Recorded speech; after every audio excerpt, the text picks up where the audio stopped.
seems clear that these stroke survivors and their carers benefit greatly from their Friday morning dance class. What's less clear is whether the teamwork approach being championed in this stroke unit, and now right across Canada, is also beneficial. There is mounting evidence that teamwork can improve patient outcomes in terms of morbidity and mortality. At the moment, there's very little evidence for the effects of teamwork. If teamwork was a drug, it would not be licensed in any country. Despite debate about the quality of evidence, Canadian governments are now spending tens of millions of dollars promoting teamwork in healthcare, with the hope that patients and professionals will be the winners. I think this is fundamentally transformative. I think when you can truly move from a series of siloed professionals working in parallel towards a common or an uncommon goal to an integrated, functional team, you will change the nature of healthcare delivery in a very positive way. She's able to dress herself independently. These doctors, nurses, physiotherapists and others based out of the Toronto Rehabilitation Institute have developed a national reputation for working as an effective team. Stroke is a condition that really requires many different people to be involved. It's absolutely clear to all of us that no one of us could meet the needs of the patient alone, so it requires our engagement together. And otherwise she's back to being independent, walking outdoors and indoors. It's completely normalized. According to a recent report commissioned by the Canadian Health Services Research Foundation, an effective team has a clear purpose, good communication and mechanisms for conflict resolution. A good team also has the patient as its central focus. Today that's Helga Giannini, who's made a remarkable recovery from a stroke just a few short weeks ago. So just let it swing by your side. I really like to walk because I always walk. I don't have a car for one thing, so you have to walk. And she's going to follow up though with her family doctor. Yes, she will go within a few weeks to her family doctor. Cynthia Whitehead has been part of this team for more than 7 years. There's a sense of trust that has really developed amongst people, and we just expect of people that people will be engaged, will be involved, will be a part of the group effort. I think there's a real dedication to the patients as well, and focusing on the patient really helps people realize our commonality and focus our different perspectives. Anything else on her then? Next. Summarising the relevant research, the report suggests that when health professionals coordinate and collaborate, they can improve patient care, enhance patient safety and reduce staff burnout. First author of the report, Ivio Anderson, is helping lead a national push to bring teamwork into the healthcare system, an approach known more formally as interprofessional care. The stroke team that you witnessed today is one of the places where we actually send our students to actually learn about interprofessional care. And it is a role model from which we can actually have our students understand and see how teamwork can impact positively on patient-centered care. We want to help you to reflect upon when to collaborate. More than 1,000 first-year students studying medicine, occupational therapy and other health sciences have come to this special event to learn how teamwork can improve patient care. We want you to reflect upon how to collaborate. One of the special guests today is Ivy's sister-in-law, Carol Lauren. 2 years ago, Carol had a stroke, and her life changed. So help me welcome Carol Lauren.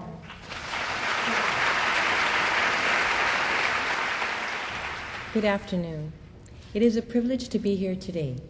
While Carol is grateful for much of the good care she received in Winnipeg, she feels that a lack of teamwork did not help her recovery from stroke. Different parts of the system need to talk to one another more. The hospital system and the primary care doctors, the inpatient programs and the outpatient programs, the physiotherapists and the occupational therapists. the doctors, the chiropractors, acupuncturists, and social workers.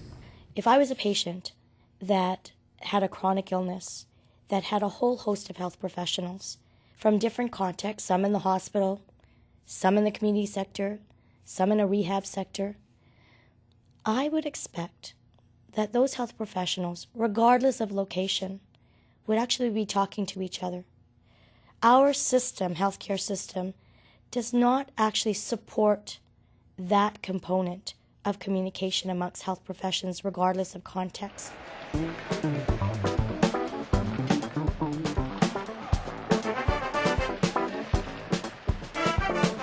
The push in Canada to get health professionals playing as part of a team has taken off here because politicians have been convinced there's strong evidence to support their use.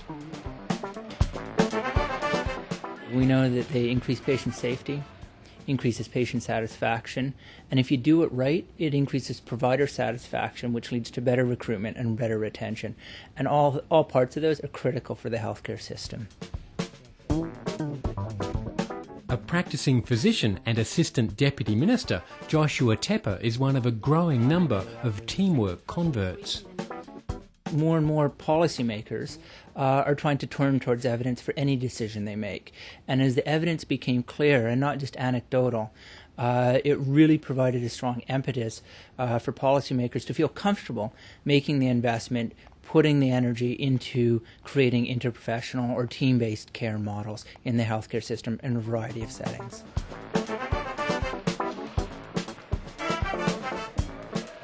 But how strong is the evidence that teamwork can make team members happier and patients safer? There's enough mounting evidence that we should be moving in this direction, cautiously, rigorously evaluating every intervention that we're doing. While upbeat about the benefits of teamwork, the report authors acknowledge significant weaknesses in the literature because there are so many different theories and methods used to study teamwork. But for others, those weaknesses are even more significant. There is no research to date which demonstrates that once you've done something to improve the teamwork, the outcomes improve, not for the patients and not for the staff. There are no such studies.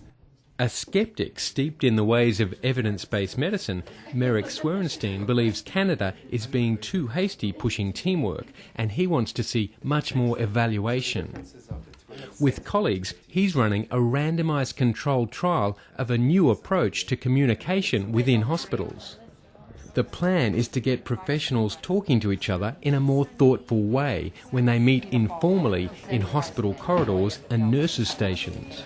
The aim ultimately is better understanding of what others do and what the patient needs.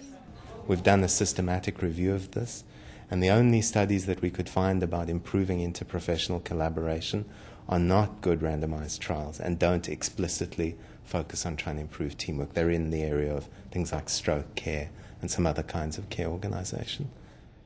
The complexity of teamwork is immense. Therefore, to do a simple randomized control trial is almost impossible because of all the many factors that come into place related to teamwork. Ottawa's Clean Air Act sets emission targets decades in the future. What difference does it make to you? The studio crew at CBC's National are one sort of team, all based in the same room. But in healthcare, often members may never even meet. 5, 4, 3, 2, 1. Roll tape and up. For critics, different sorts of teamwork must be rigorously tested in order to make sure money is not being wasted on the wrong approach. I think we're naturally optimistic as a species. If we weren't, we would have given up long ago. And in settings as complex as healthcare, I think the people who work in them want to believe that there are simple solutions. There are, but many of the simple solutions are going to be wrong. And the trick is to find the solutions that are correct. I don't believe we're being hasty in this case. I think the evidence is there, and I think there's a pressing need to move in this direction. At the big teamwork event, things are moving towards a conclusion. As you embark on your training, I hope you will continually ask yourself, what is right for the patient?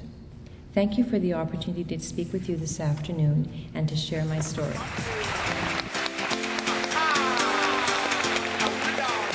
One of the biggest challenges to the teamwork approach is the ongoing turf war between professionals trying to protect their patch. But if the reaction of this group of students is any guide, change may be on the way. It was really interesting to hear about and to hear what occupational therapy and social work and pharmacy all have to do in the healthcare. I thought that was really interesting. Great. At first, when we came, we were like, oh, we can't sit with our friends, but then that wouldn't have served the purpose of trying to get to know others, so I thought that was a good opportunity to meet people that you wouldn't meet in class because we are segregated. So I see the same people every day, every class, and so you get so ingrained in your own field that you don't really understand that you're working in a larger context. You are working in a larger healthcare setting. So I think for me it really helped break that isolation and allowed sort of an icebreaker as to when you go out into the actual profession and you are going to be working in a team. You can interact with the other healthcare professions, and it's not. I can talk to other people that aren't nurses.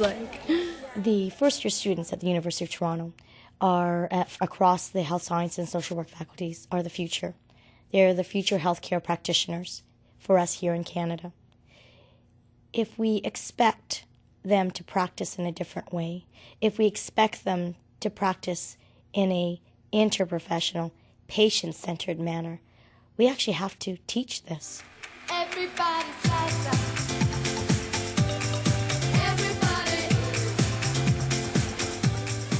Back at the stroke team's dance class, everyone's moving now. And even Carol has dropped in on her way to the airport and home to Winnipeg. I try to dance and I'm very uncomfortable and awkward and I don't want to do it, but I would love to get out there and dance again. In fact, I'm thinking of going back to Winnipeg and requesting that someone somewhere out there provide that kind of service